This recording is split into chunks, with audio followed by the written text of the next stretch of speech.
hadir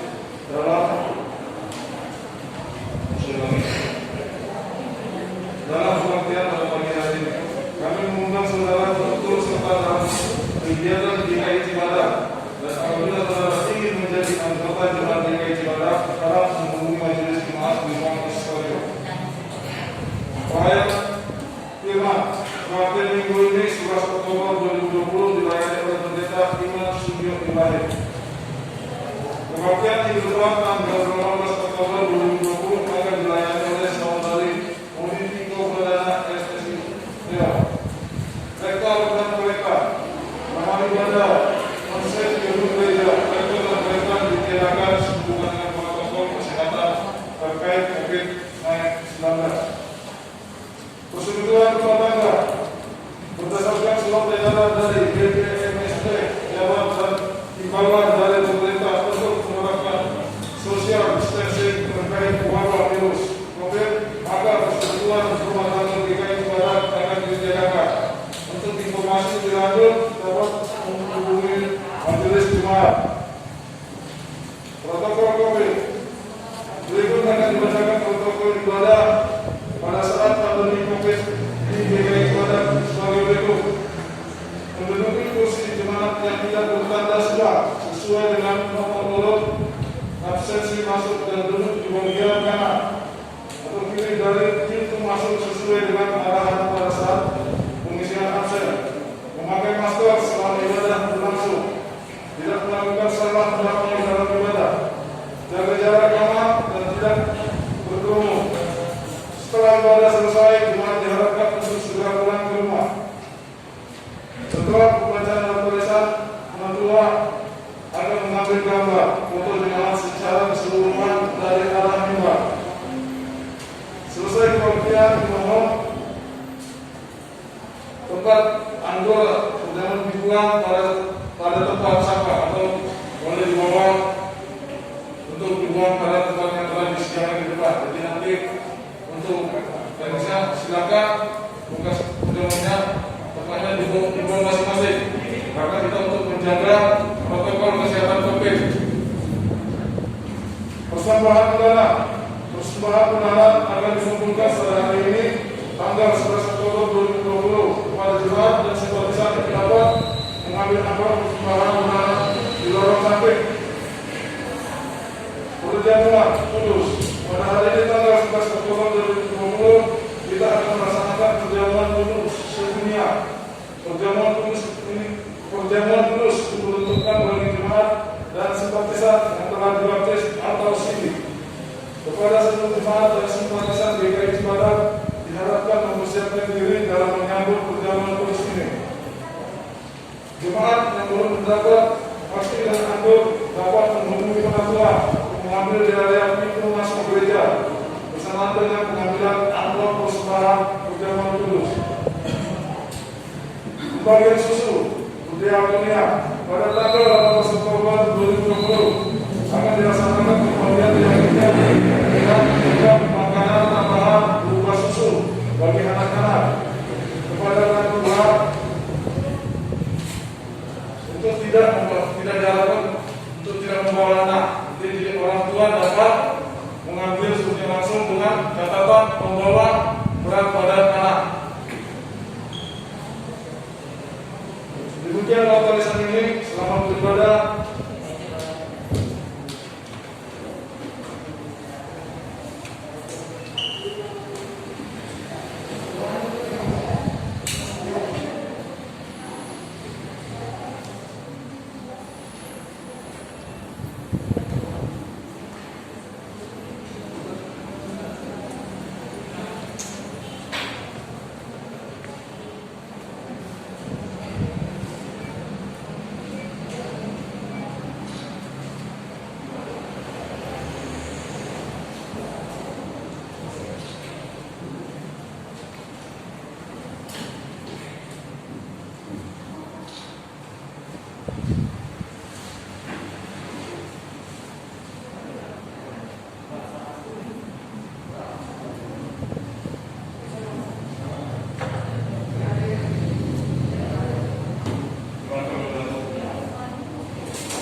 Kata pembuka diambil dari 1 Korintus 1 ayatnya yang ke-10 demikian. Tetapi aku menasihatkan kamu saudara-saudara demi nama Tuhan kita Yesus Kristus, supaya kamu sedia sekata dan jangan ada perpecahan di antara kamu, tetapi sebaiknya supaya kamu erat bersatu dan sehati dan sepikir. Marilah kita merendahkan diri di hadapan Tuhan untuk mengakui dosa kita. Diberi kesempatan untuk jemaat berdoa terlebih dahulu.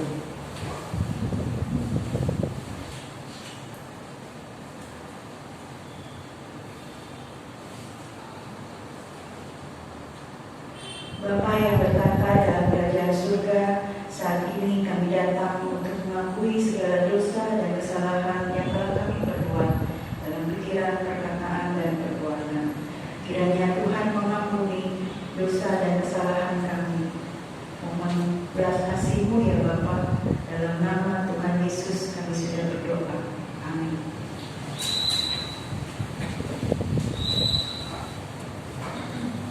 Mari kita memuji Tuhan dari Kehidupan Jemaat 33 bait 1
dan 24 demikian. Karena semua orang telah bertobat, berbuat dosa, dan telah kehilangan kemuliaan Allah, dan oleh kasih karunia telah dibenarkan dengan cuma-cuma karena penebus dalam Kristus Yesus. Demikian perintah anugerah dari Tuhan. Mari kita memuji Tuhan kembali dari Hidup Jemaat 376 ayat 1 sampai dengan 2.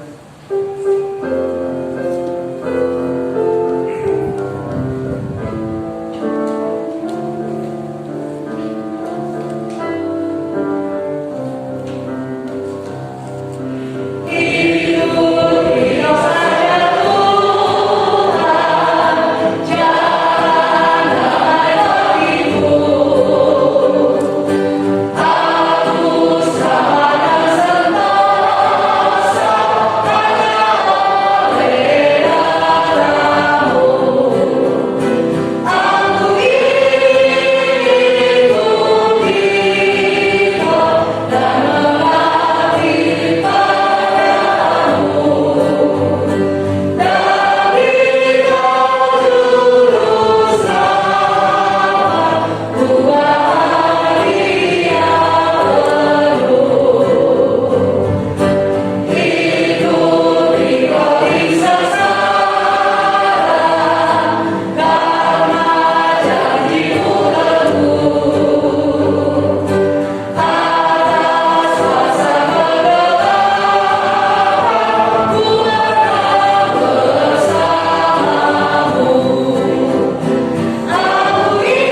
firman.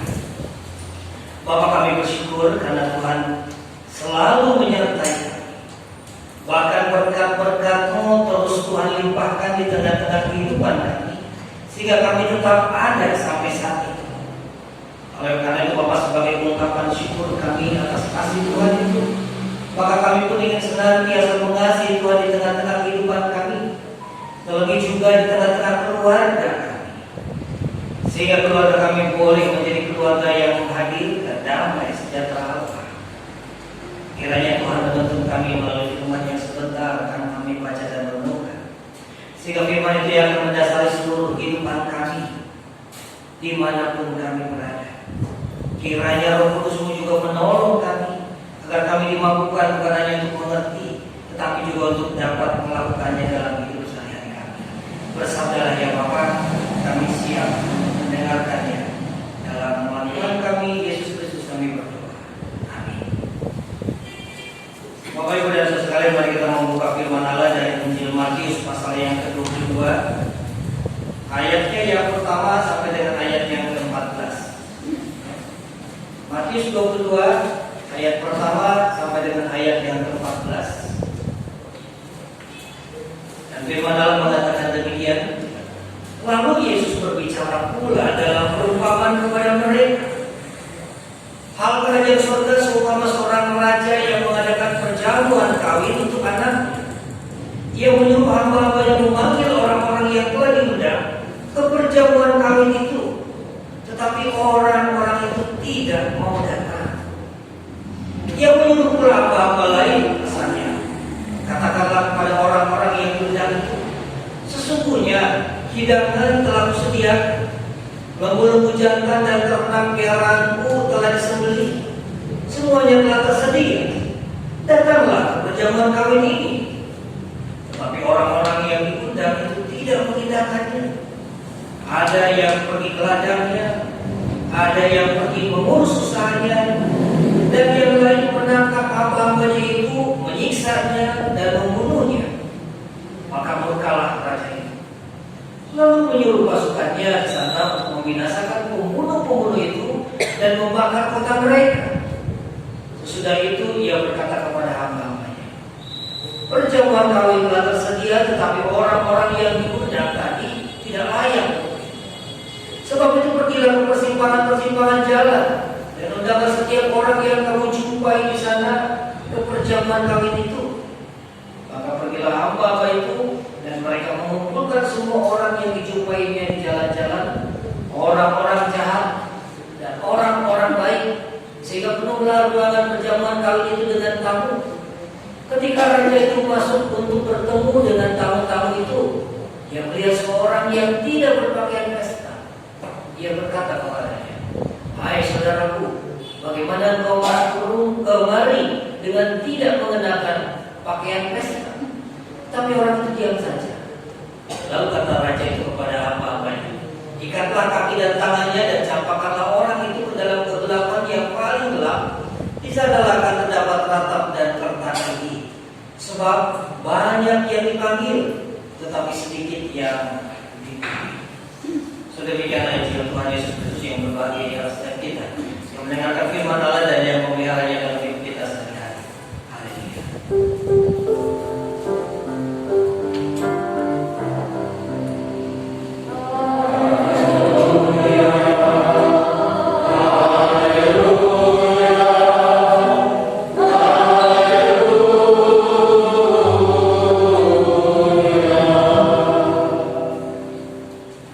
Kalau kita mendengar pandangan beberapa ahli, yang beberapa tahun ini mereka mengatakan katanya dunia ini datar. Dunia ini kalau dikatakan datar tentunya bukan berarti secara ilmu bumi dan antariksa, karena kata ahli bumi antariksa katanya dunia ini kan bulat.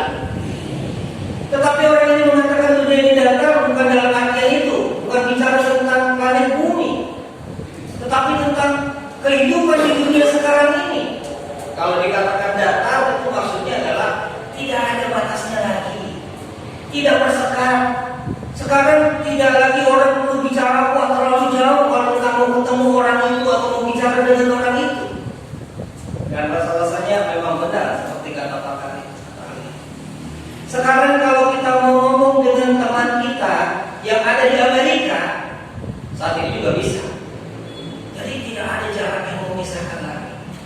Kejadian apa di sana di tempat yang jauh bisa sekarang juga kita lihat, kita dengar. Saudara, dari 2 hari lalu, bahkan sudah dari hari Minggu yang lalu, ada beberapa MK, kemarin ada persidangan majelis Jumat Klasis. Biasanya orang kalau mau persidangan harus ngumpul supaya bisa diskusi, bisa ngobrol. Apalagi jumlahnya ratusan orang. Tetapi di tahun ini persidangan majelis klasis yang melibatkan ratusan orang itu bisa dilakukan di berbagai macam tempat. Kemarin Penasihat Cibadak sidangnya rapatnya di sini. Saya yang di Keranggan ada di Keranggan. Sekali pernah kemari.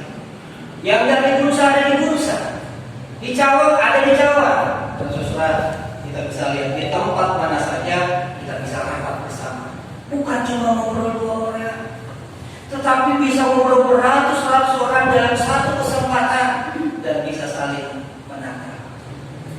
Kalau dulu mungkin cuma bisa dengar suara, sekarang bisa lihat langsung wajahnya. Tetapi saudara, yang kata orang katanya dengan kemajuan teknologi tidak ada lagi batas. Tidak ada lagi yang jauh, semua jadi dekat. Memang benar.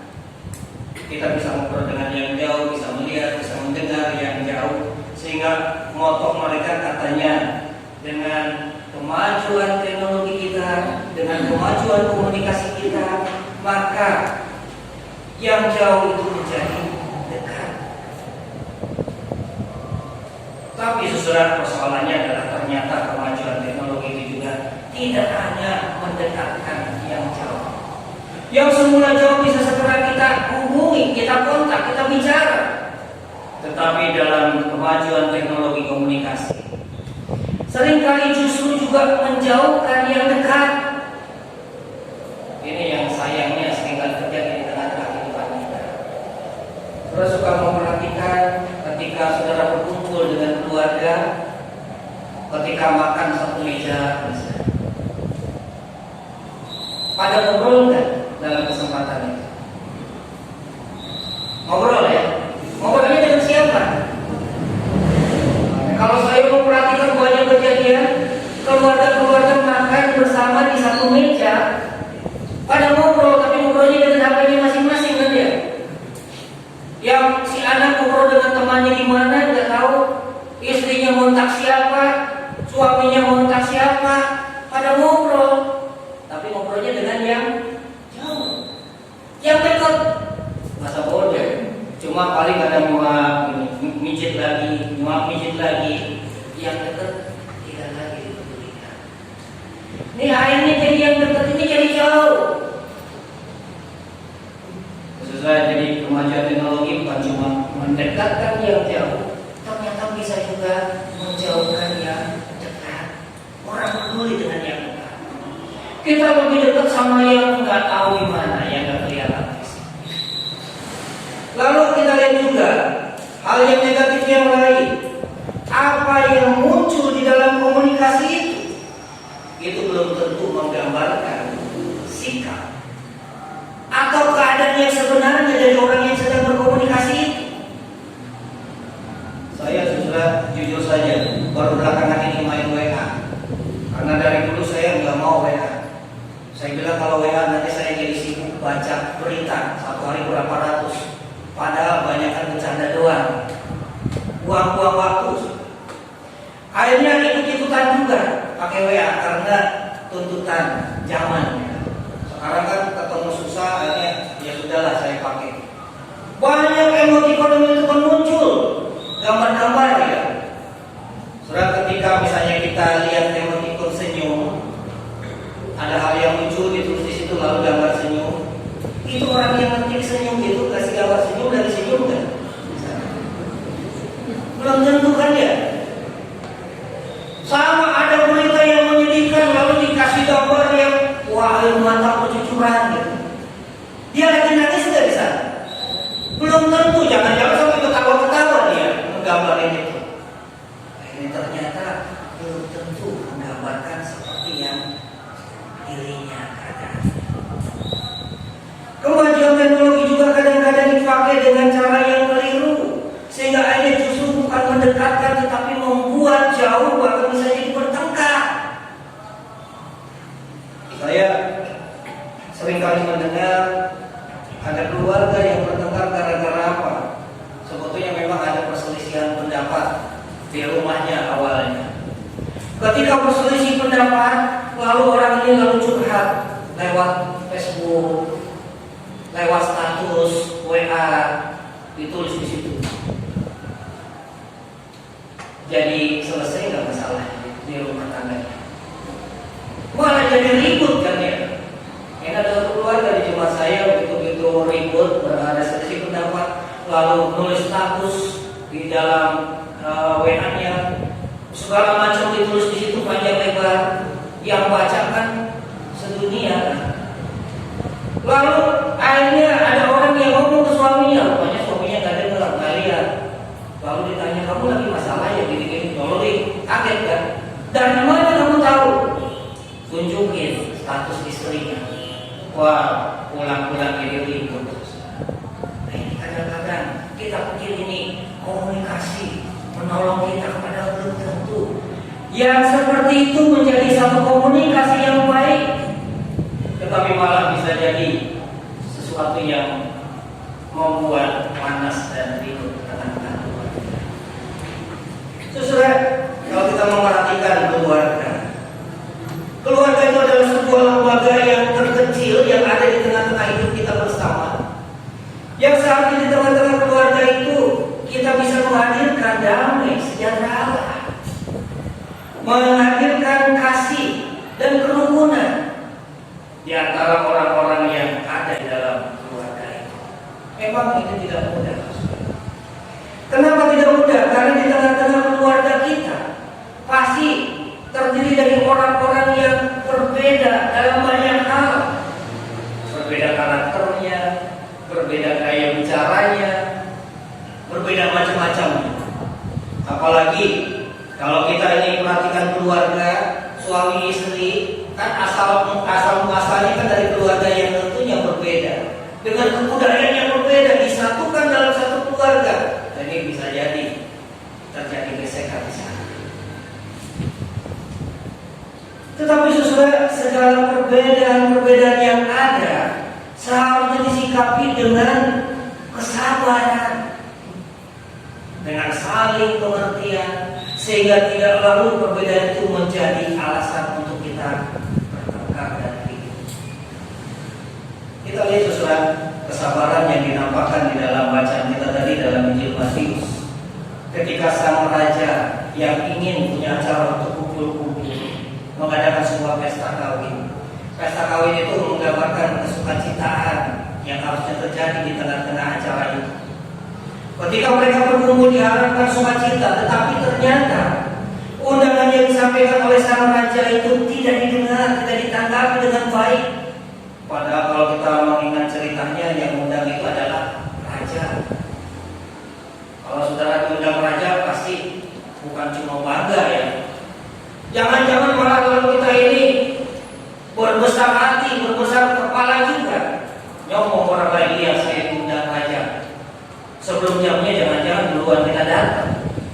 Tetapi di dalam kisah itu ternyata orang-orang yang diundang sang raja tidak pada hadir, mengabaikan undangan itu. Lalu sang raja itu apa yang dia lakukan? Ternyata sudah dia sabar. Dia kembali mengingatkan, dia kembali menyuruh hambanya untuk mengundang orang-orang yang sudah diundang dan tidak hadir itu. Jadi untuk menghadirkan sukacita di tengah-tengah kebersamaan kita, maka seharusnya ada kesabaran. Jangan dikit-dikit marah, dikit-dikit marah. Juga ketika menghadapi berbagai macam perbedaan, hadapi itu dengan kesabaran. Tetapi apakah karena disuruh sabar lalu nggak boleh marah?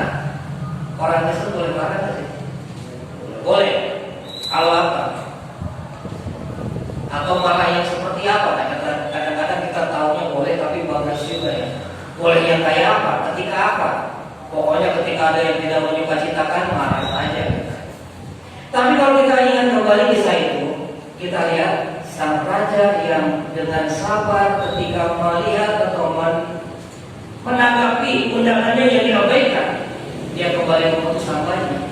Tapi ketika hamba-hambanya yang diutus itu kemudian bukan cuma diabaikan lagi oleh orang-orang itu, bahkan sebagian orang lalu menangkap hamba itu, lalu membunuhnya, menyiksa, membunuhnya, menganiaya orang-orang hamba itu. Sang raja ini kemudian marah. Dia mengirim pasukan, yang ditangkap siapa? Ternyata tidak semua dia tangkap, dia penjara. Orang-orang yang melakukan kesalahan itulah yang ditangkap. Jadi marah boleh, tetapi marahnya ya tetap terkendali, ada alasan. Saudara kita ini seringkali juga salah kaprah. Orang Kristen kan harus penuh kasih, tidak boleh marah. Kan katanya orang Kristen juga pengikut-pengikut itu seharusnya kan lemah lembut. Nah, kata lemah lembut artinya ngomongnya juga nggak boleh kasar. Tapi kalau kita perhatikan di dalam Alkitab, kata lemah lembut itu bukan berarti ngomongnya halus, bukan itu. Kalau kita sebagai pengikut Kristus selalu diberitakan untuk lemah lembut dalam pengertian ngomongnya halus, enggak kenceng-kenceng, saya bayangkan yang bisa begitu orang Jawa. Orang Batak bisa begitu. Orang Batak biasa teriak-teriak. Tapi kalau orang Batak teriak marah enggak? Belum tentu. Nah, sesuai memang kata lemah lembut itu bukan berarti tidak pernah marah, bukan berarti ngomongnya selalu halus. Orang yang lemah lembut bisa suatu saat marah, tapi marahnya harus pada waktunya, harus ada alasannya. Kata lemah lembut di dalam bahasa Yunani-nya diambil dari kata praus atau protes. Praus atau protes itu dulu dikenakan, kalau pakai gambaran kayak misalnya kuda, di sini masih ada andongannya kuda. Kuda seberapapun gedenya, kuatnya tenaga kuda itu, dia tetap terkendali pakai tali kekang. Tali kekang kan nggak pernah ada tali kekang yang gede bener kan? Kita lihat andong sini dibilangnya apa sih? Tayor. Nah, ada nggak tali kekang yang gedenya selengan saya? Nggak ada. Tali kekang paling gedenya juga paling 2 jari ini kan ya. Itu udah pol gedenya itu. Tapi walaupun talinya nggak terlalu besar, kudanya segede apapun, kalau tali kekang yang kanan ditarik, kuda itu akan belok ke kanan. Kalau tali kekangnya ditarik ke kiri, dia akan belok ke kiri. Kalau ditarik dua-duanya, dia akan kenapa berhenti? Bingung dia. Kalau ditarik kanan dia tahu ya ikut kanan, tarik kiri ke kiri. Kalau tarik dua-duanya kan dia bingung, jadi dia diam. Udah kan kagak mikir, ikutin mereka. Tapi ini sudah jawab dulu ya. Saudara tahu kenapa kuda ditutupin matanya ketika narik mayor itu? Supaya tidak lihat kanan kiri. Emang kalau lihat kanan kiri nggak bisa maju. Oh gitu ya. Bapak bisa lihat kanan kiri ketika nyetir bisa maju. Gitu ya. Di kanan ada makanan belok. Kalau kata saya bukan itu. Ditutupin itu supaya tidak lihat ketika penumpangnya bayar itu kusir. Dia yang narik, yang terima duit kusir. Jadi ditutupin biar nggak lihat. Ya itu job doang. Tapi saudara, seekor kuda sekuat apapun, dia terkendali oleh tali kekang. Gak harus gede tali kekang. Itu protes. Walaupun tenaganya hebat, dia terkendali. Itu lemah lembut. Protes. Jadi kita seorang orang Kristen bisa saja punya amanah yang besar, tapi amanah itu akan muncul kapan? Ketika ada alasan untuk marah, ketika waktunya marah,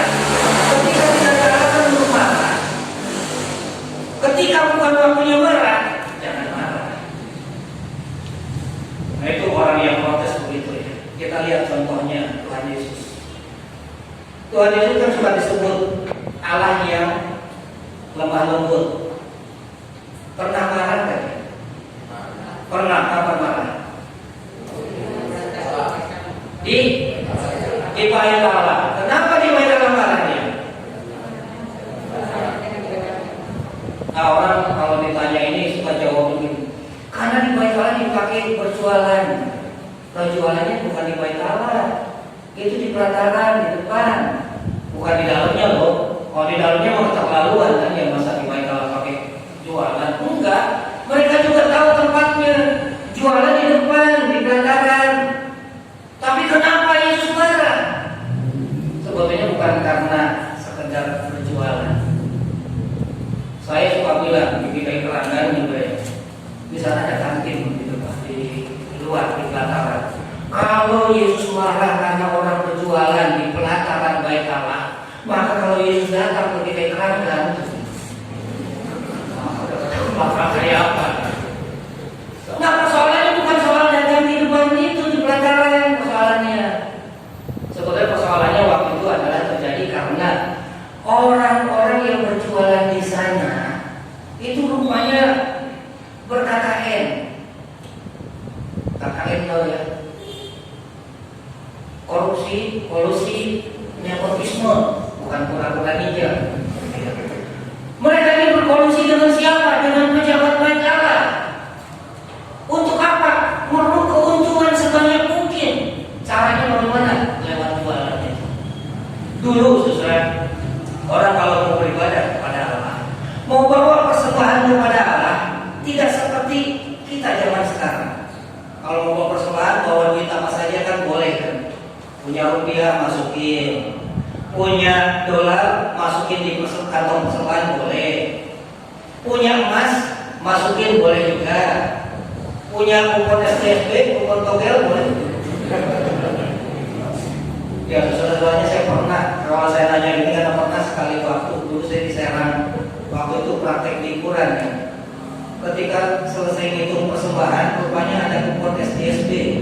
Itu tahun 87. Jadi STSB masih berlaku zaman itu kan. Ada kupon STSB dan saya tahunya hari Rabunya. Si bendahara datang, kebetulan saya lagi di kantor gereja, dia datang, dia cerita ke saya, Pak, kemarin ada persembahan, ketika buka kantong persembahan ada kupon STSB. Lalu dia tanya gini, kalau nembus, nah bahasanya nembus kan kalau gitu kan ya. Kalau nembus, ambil jangan. Saya nggak tahu kalau Pak Tino jadi saya jawabannya apa. Saya ketika ditanya gitu, saya nggak mau cepet jawab. Saya nanya lagi dulu, Pak. Bukannya apa? Nah.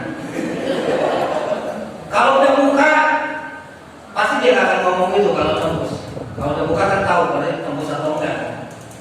Bukannya apa? Besok Pak, gue ini tambah semangat kan ya. Hari Rabu ngomong besok bukaan gitu. Kapan bukaannya? Besok. Kalau nembus berapa Pak? Ini 6 angka. 6 angka itu polnya kan ya. Waktu itu hadiahnya 1 miliar. 1 miliar zaman itu, gedenya luar biasa. Zaman itu ya. Kalau sekarang kan ngomong 1M, 2M kayaknya enteng banget. Tapi zaman itu 1M berat ngomongnya. 1M.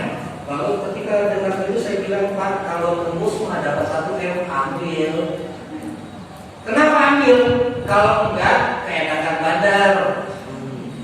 Ambil, lalu bagi-bagi orang miskin. Ya, kalau dapat bagi-bagi orang ngomongnya juga ngelamun ya. Nanti kalau nggak dapat kan ngelamun lagi aja apa? Tapi sudah ternyata nggak dapat sesuatu, bukan musik. Ya, tapi kembali ke cerita ini, kenapa orang kok bisa masukkan kupon STSB? Saya yakin tidak disengaja. Karena kalau sengaja ini, saya Tuhan kasih persembahan dalam bentuk kupon STSB, nggak ada. Pasti dia nggak sengaja. Kalau nembus juga dia nyesel-nyesel pasti.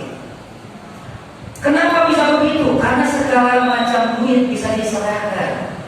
Tapi zaman itu nggak bisa. Orang kalau memberikan persembahan harus menukar uangnya dengan mata uang tertentu. Nah itu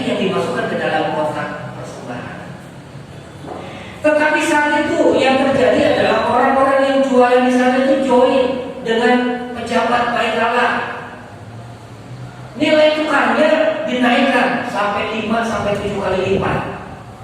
Jadi kalau yang normalnya 1 koin itu 1.000 perak, maka dijualnya 5.000 sampai 7.000 perak. Mau tidak mau orang harus beli, karena memberi persembahan kan. Persembahan waktu itu selalu dikaitkan dengan pengampunan dosa. Siapa sih yang tidak ingin mengampuni dosanya? Jadi berapapun ya sudahlah bayar. Nah, keuntungannya buat siapa? Buat penjual dan buat para pejabat di bait Allah. Jadi orang mau kasih persembahan diperas. Orang mau minta ampun juga nggak kayak sekarang. Kalau orang mau ngampuni dosa minta ampun kan pengakuan dosa, minta ampun sama Tuhan cukup. Tapi zaman itu kan harus kasih kurban, binatang kurban. Nah, sesuai kembali, mereka ini main di dalam penjualan ini. Saya ambil contoh misalnya yang paling murah untuk pengampunan dosa itu merpati. Sepasang merpati itu di pasaran palinglah misalnya 15.000 kalau. Tapi kalau di depan mereka lah bisa 5 sampai 7 kali lipatnya. Bisa 75 sampai 100.000. Kalau orang beli merpati di pasar, kan di depan mereka lah ada petugas yang mengecek ini layak apa enggak. Karena binatang kurban itu harus yang mulus. Kalaupun orang mau memberikan kurban beli di pasar, pasti dia pilih yang mulus dulu. Sampai di depan mereka lah sama petugas ini dibilang ini enggak layak, dicari-cari cacatnya. Nah, karena itu maka harus beli lagi di depan. Nah, ketimbang beli di luar, beli lagi di depan, beli saja di depan. Padahal di depan sudah dinaikkan lagi harganya. Jadi orang mau minta ampun sama Allah pun diperas. Maka Yesus marah. Jadi seberapa dia marahnya bukan karena jualan, tapi karena orang mau beribadah, orang mau minta ampun, mau beri persembahan, diperas. Maka Yesus marah. Alasannya kuat kan? Orang datang kepada Allah, kok diperas. Dan kita lihat di dalam Injil, Yesus marah bukan cuma ngomong. Salah satu Injil bahkan bilang, Yesus mengobrak-abrik meja tempat orang berjualan, membuat cambuk, lalu mengusir para penjual itu. Ini bukan marah lagi, ini ngamuk namanya. Ini sesuai orang yang lemah lembut bisa begitu. Marah karena ada alasan untuk marah. Tapi Yesus pernah marah nggak kepada orang yang nggak ngapa-ngapain dia marah? Enggak kan ya? Kepada orang yang menyakiti hati dia, bahkan dia menyuruh kepada para pengikutnya, ampuni mereka, doakan mereka. Jadi kita ini boleh saja marah, dalam keluarga boleh saja marah, tapi harus ada alasan yang tepat untuk marah. Jangan hanya gara-gara masak asinan, lalu kita ini ngamuk-ngamuk, tumpahin makanan. Kalau sudah jadi kalau orang marah itu suka muncul kebodohannya. Saya suka mengamati orang yang marah itu daya pikirnya jadi rendah. Suka lupa dia sudah ingat dia. Coba bapak ibu kalau lagi marah-marahin anak, tapi ngeselin, kan suka terdengar orang tua yang marahin anaknya suka ngomong begini, dasar kamu ini anak. Nah, belakangnya nggak usah sebutin, tahu ngomong apa? Saking keselnya anak itu begitu bandel, kita anggap begitu bodoh, begitu ngeselin kita, lalu ngakunya dasar anak setan. Nah, kalau itu anak setan berarti dia ini siapa? Berarti dia ini setan kan ya?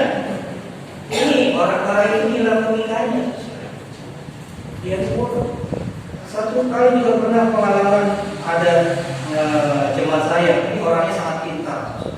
Tapi karena marah, ya itu tadi logika hilang. Dia lagi nyetir, saya di sebelahnya. Dia mau belok kanan, dia ngasih sen ke kanan. Tiba-tiba motor di belakang nabrak. Lalu dia ngomong gini dengan marah, kamu nggak lihat spion apa? Nah, saya bilang, kok nggak lihat spion sih, mobilnya ke belakang? Jangan dilihat spion kan kamu. Yang di belakang kan harusnya lihat sen. Jadi jangan ke belakang gitu. Ini kadang-kadang kalau udah marah tuh, kalau kita udah kacau, maka hati-hati terjadi emosi. Kita lihat sang raja itu dalam hidup bersama untuk mewujudkan sukacita, marah tetapi tetap terkendali. Nah, ini juga yang harus terjadi di tengah-tengah kehidupan keluarga kita. Walaupun mungkin suatu saat muncul kemarahan, maka ingat supaya kita ini tetap terkendali, jangan marah asal marah. Kita lihat saudara Paulus di dalam kehidupan bersama di tengah-tengah jemaat. Dia mengingatkan kita juga bagaimana supaya terjadi sukacita kerukunan. Dia katakan di dalam Filipi pasal yang keempat ayatnya yang ke-8, dia mengatakan begini, jadi akhirnya saudara-saudara, semua yang benar, semua yang mulia, semua yang adil, semua yang suci, semua yang manis, semua yang sedang didengar, semua yang disebut kebajikan dan patut dipuji, pikirkanlah semuanya itu. Jadi dalam hidup bersama justru kita harus mikirin yang baik-baik. Bahkan di tempat lain juga yang mengatakan kepada jemaat yang lain, kita harus sehati. Kalau sehati sepikir dalam hidup kita bersama, walaupun mungkin ada perbedaan, karena yang namanya perbedaan itu kan tidak bisa dihindari, akan selalu ketemu di mana saja ketika kita bersama dengan orang lain. Tapi kalau kita selalu memikirkan yang baik, punya kesehatian, maka akan terjadi damai di dalamnya. Apa yang kita pikirkan, itulah yang akan terwujud dalam perkataan dan perbuatan kita, juga yang didasari oleh hati kita. Maka bila kita bisa menjadi keluarga yang sehati di tengah-tengah mengarungi kehidupan ini, sehingga selalu ada kedamaian dan cinta kasih Tuhan di dalamnya. Tuhan memberkati. Amin. Mari kita bersatu sejenak.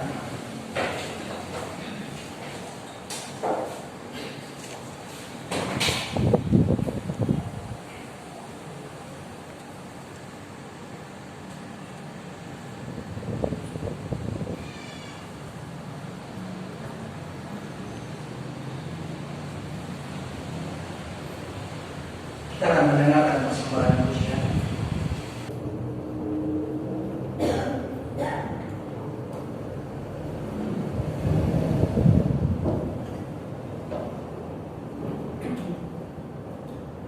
Pemimpin Bapak Ibu, untuk pimpin Ibu, Ibu, membantu sampai lain kali.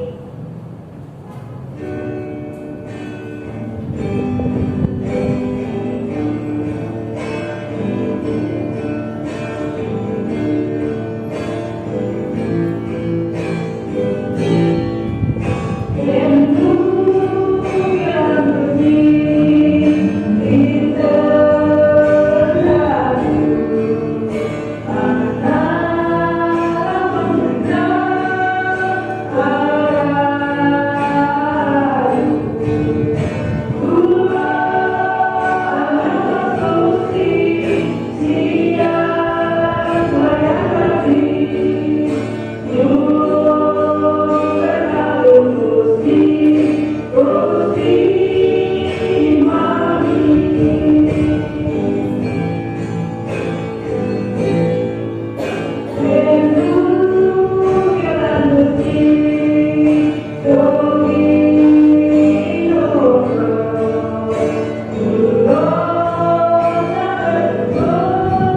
Bapa, kami bersyukur karena di tengah-tengah kehidupan kami tidak pernah sendirian.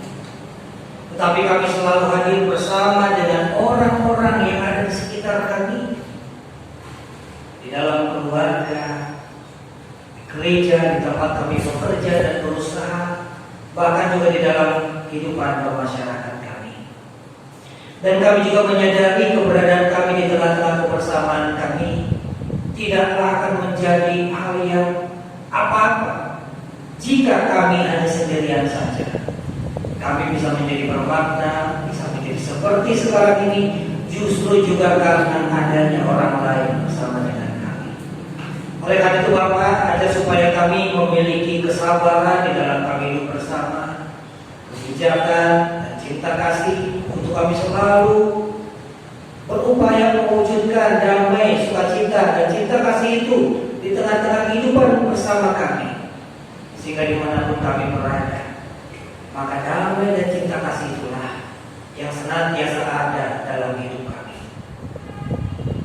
Biarlah kiranya persekutuan yang paling kecil di tengah-tengah kebersamaan kami dalam bentuk keluarga boleh kami jalani dalam kesehatian kami, sehingga dengan kesehatian kami segala macam perbedaan yang ada tidak membuat kami bertengkar, tetapi justru akan semakin rindu hidup di dalam perdamaian, hidup dengan penuh cinta kasih, saling menopang dan melengkapi, sehingga keluarga kami dapat menjadi keluarga yang penuh dengan kerukunan dan cinta kasih Tuhan.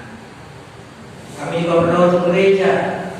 Tuhan yang akan juga memakai persekutuan setiap kami ini agar dapat menjadi wadah untuk menyampaikan cinta kasih Tuhan yang didasari dengan kesatian, saat disepikir di dalam kasih Kristus, sehingga kami dapat menjadi saksi yang hidup, baik bagi jemaat, simpatisan, bahkan juga bagi masyarakat sekitar kami.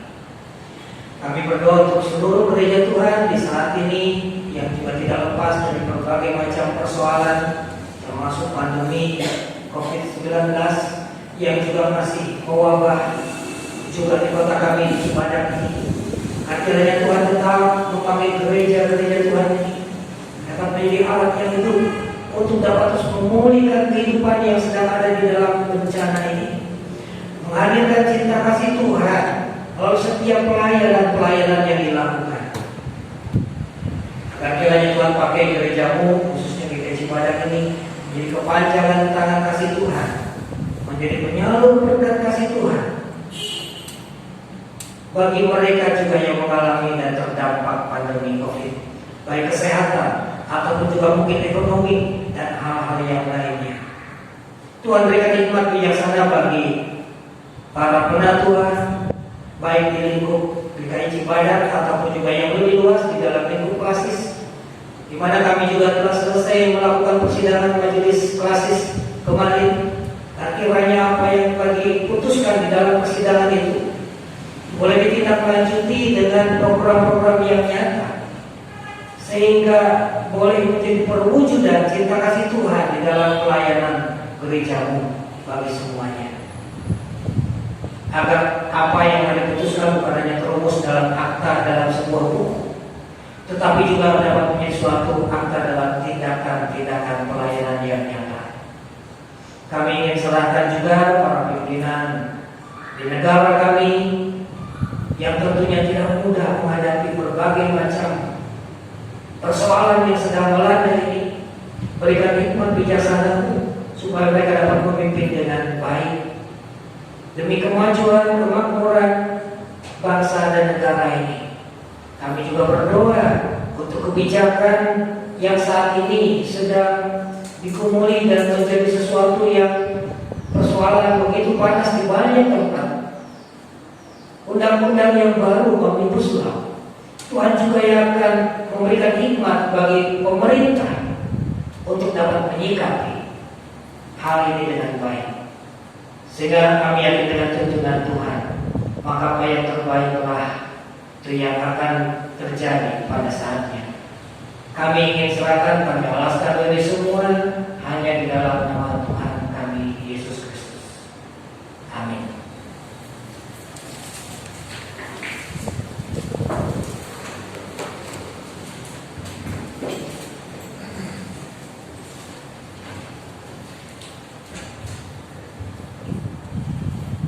saat kita masuk persembahan. Marilah kita mempersembahkan persembahan kita di hadapan Allah. Dan persembahan diambil dari Yesaya 38 ayat 19 yang bunyi demikian. Tetapi hanya orang yang hidup, dialah yang mengucap syukur kepadamu. Seperti aku pada hari ini, seorang bapa memberitahukan kesetiaanmu kepada anak-anaknya. Mari kita berikan bersama di Jemaat 450 ayat 1-2.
Dalam rasa syukur kepada Tuhan, kami datang hari ini memberikan persembahan dari apa yang sudah kami terima daripada-Mu.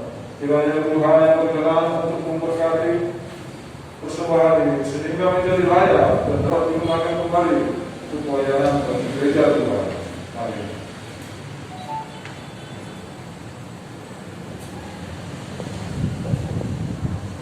Mari bersama dulu.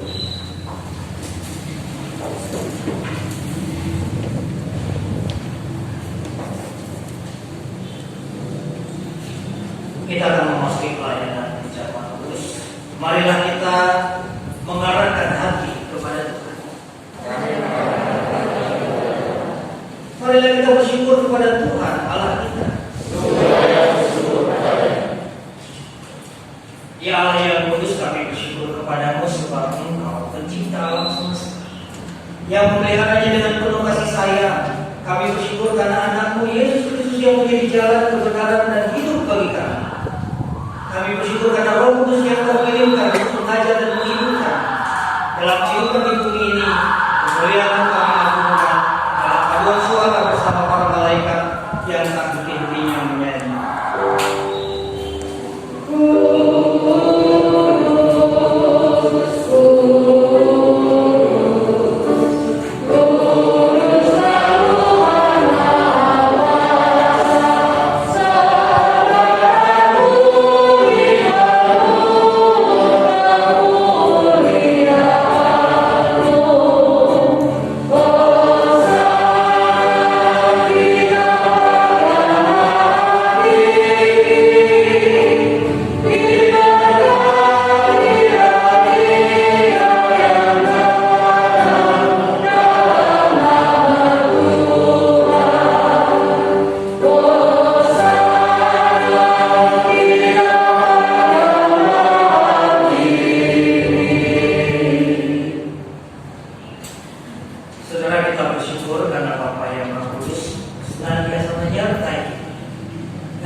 Yang memecah-mecahkannya dan berkata, inilah tubuhku yang diserahkan bagi kamu.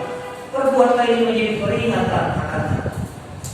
Kristus yang juga mengambil cawan sesudah makan lalu berkata, cawan ini adalah perjanjian baru yang dimeteraikan oleh darah.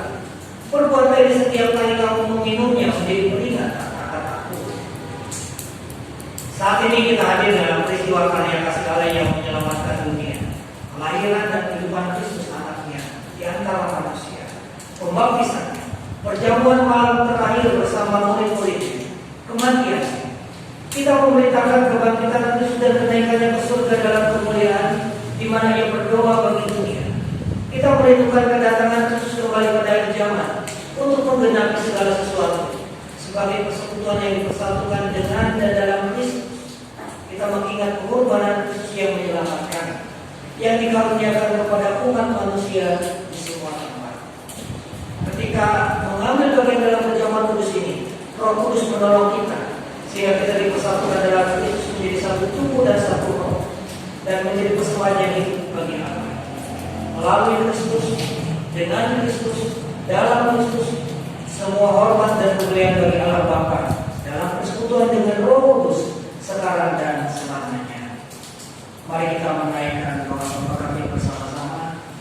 Bapa kami yang di surga, dikuduskan namamu, datanglah kerajaanmu, jadilah kehendakmu di bumi seperti di surga.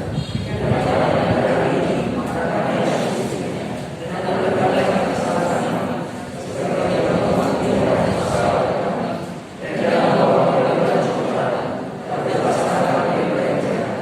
Karena yang punya kerajaan dan kuasa dan kemuliaan sampai selamanya. Amin.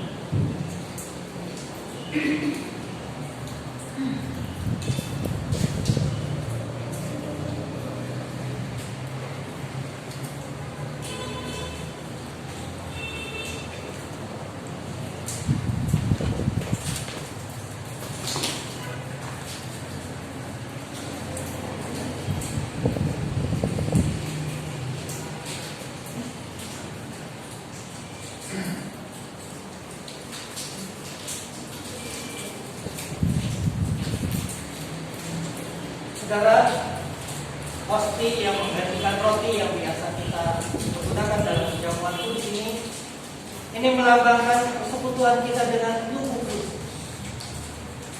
Dan air anggur, cawan ungkapan syukur ini adalah persekutuan kita dengan darah Tuhan kita Yesus Kristus. Ambil.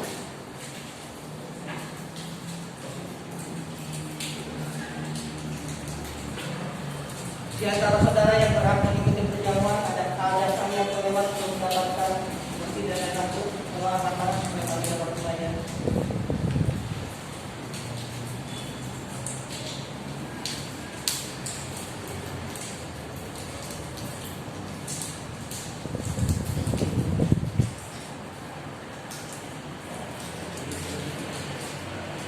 Saudara ingat dan percayalah bahwa tubuh Tuhan kita Yesus Kristus telah diserahkan bagi keselamatan di dunia ini.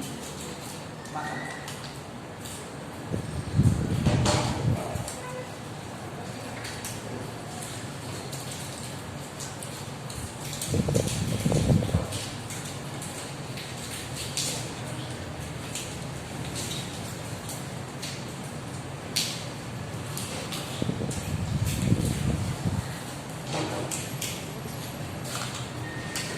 saudara ingat dan percayalah bahwa darah Tuhan kita Yesus telah dicurahkan untuk keselamatan dunia. Minumlah.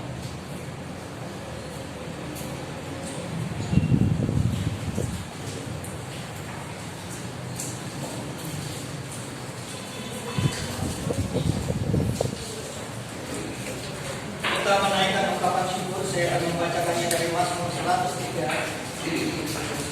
Ayatnya yang pertama sampai dengan yang kelima mengatakan, pujilah Tuhan hai jiwaku, pujilah namanya yang kudus hai segenap batinku. Pujilah Tuhan hai jiwaku dan janganlah lupakan segala kebaikan. Dia yang mengampuni segala kesalahan, yang menyembuhkan segala penyakit. Dia yang menebus hidupmu dari lubang kubur, yang memahkotai engkau dengan kasih setia dan rahmat. Dia yang memuaskan hasratmu dengan kebaikan, sehingga masa mudamu menjadi baru seperti pada gunung raja. Mari kita kita memberikan persembahan.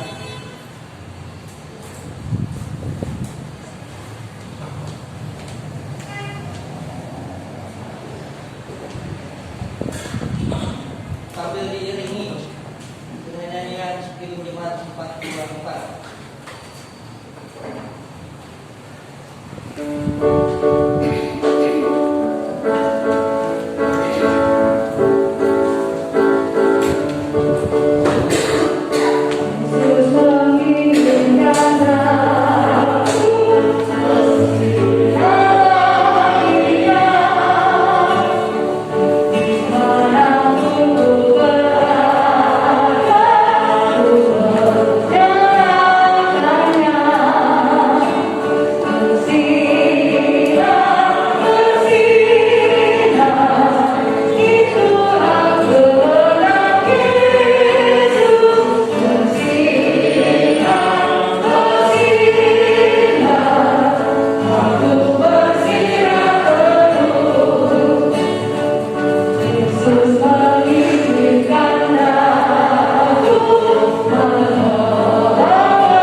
Saya mau kita bangkit berdiri.